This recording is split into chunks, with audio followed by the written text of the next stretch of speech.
Welcome to my talk about unisex tariffs in life insurance. My name is Marek Oheim, and I'm a PhD student at the Technical University of Kaiserslautern. First of all, I'm going to introduce an insurance market model. Then I'm going to provide some numerical examples. And finally, I'm giving a regression of the premiums. The model which we are using is based on a model which was presented by Sass and Seyfried in 2012. And in our model, we have infinitely many agents of the risk classes, plus and minus, and the fraction of plus and minus agents is denoted by W plus and W minus. The risk is modeled with discrete non-positive risk variables Z plus and Z minus with a strictly negative expectation.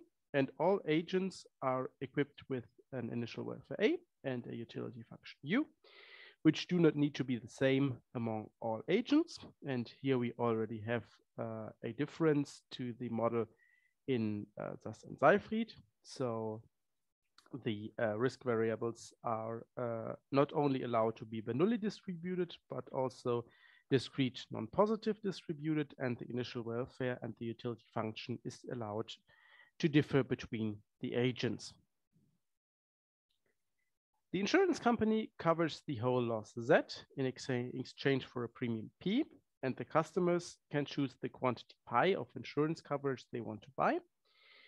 Short selling of insurance is not allowed, but over-insurance is allowed. And by paying a premium of pi times P, the insurance company is refunding a loss of pi times Z in case of damage.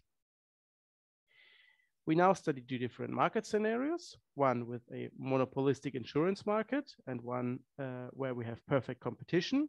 And we also regard two different regulatory regimes, one with mandatory equal tariffs and one with free contract design. And a ruling from the European Court of Justice changed the market setting for life insurance products from F to E. The expected payoff of the insurer is given by this expectation, and it should be non-negative to ensure that the insurer is not getting bankrupt. And the agents want to choose their coverage such that they maximize their expected utility. So we want to regard some real life insurance products. And here we have the pure endowment insurance. And on the right side, the premiums for the males and the females in regime F, and the unisex premium, so the premium in regime E is plotted. And we can see that the females pay more than the males if there's free contract design, and the unisex premium just lies in between. And this is quite reasonable, as the risk for females to survive a given time period is higher than for males. And it's also increasing for a customer's birth year. And on the left side, we can see the equilibrium insurance coverage the customers buy. And in a market with free contract design, it's optimal for all agents to purchase full coverage. And in a market where we have mandatory unisex tariffs, the males subsidize the females in the case of the pure endowment insurance, as the males now have to pay more and the females less. So it's getting less or more attractive to purchase insurance. And we can see that the amount of coverage the females buy is getting up by about 15%. In a monopolistic insurance market, we can obtain similar effects, but in this case, of course, the premiums are higher, as the insurer is allowed to make profits. And this results in a lower equilibrium insurance coverage for all agents. And the effect that the males subsidize the females in the case of a monopolistic insurance market is even higher than for a competitive insurance market, and here females buy about 40% more insurance than they would do in a market with free contract design. If we regard some more involved insurance products like the term insurance, we can obtain similar effects. In this case, the males pay more than the females in a regime with free contract design, as the insurance pays out money if the insured dies, and this probability is just higher for males.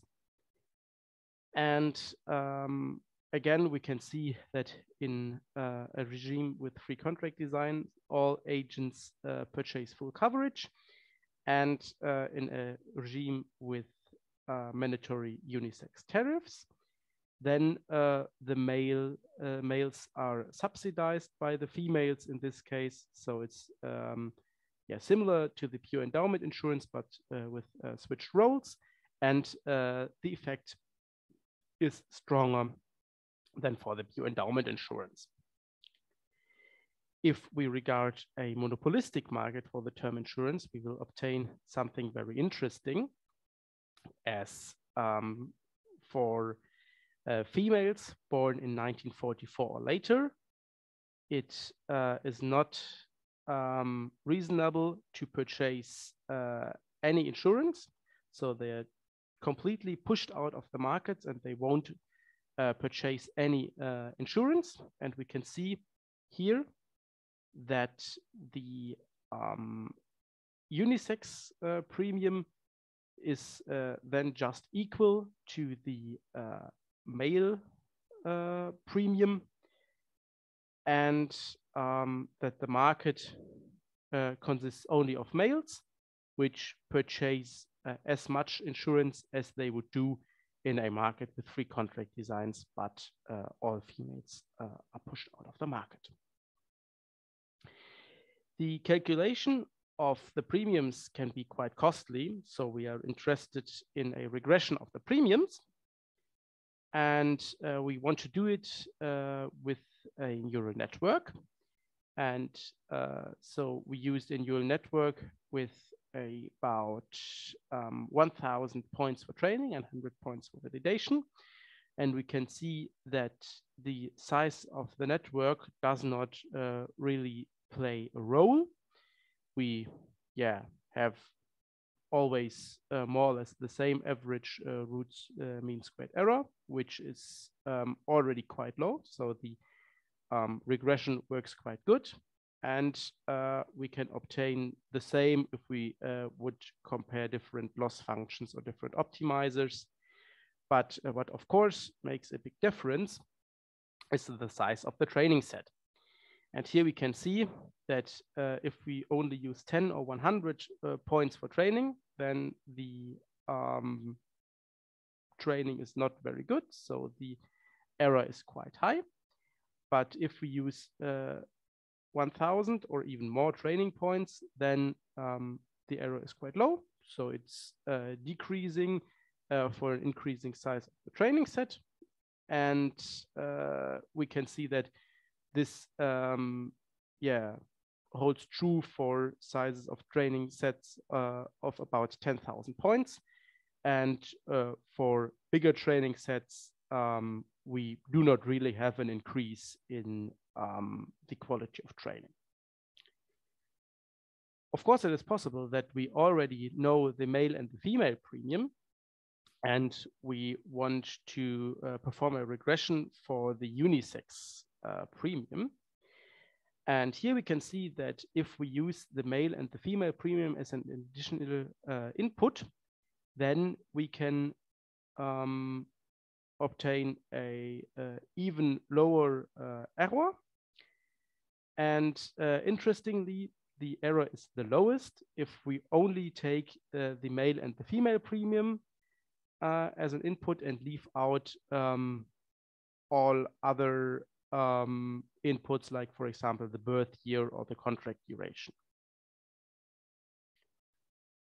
Of course, we also tried some other regression methods, But as you can see, the validation score or the error is for all those other regression methods like linear regression or support vector machines, decision tree regressors, it's always higher than for a neural network. So a neural network seems to be a quite good choice for our regression approach. All right, so thanks for your attendance then. And if you have any questions, I am very glad to answer them.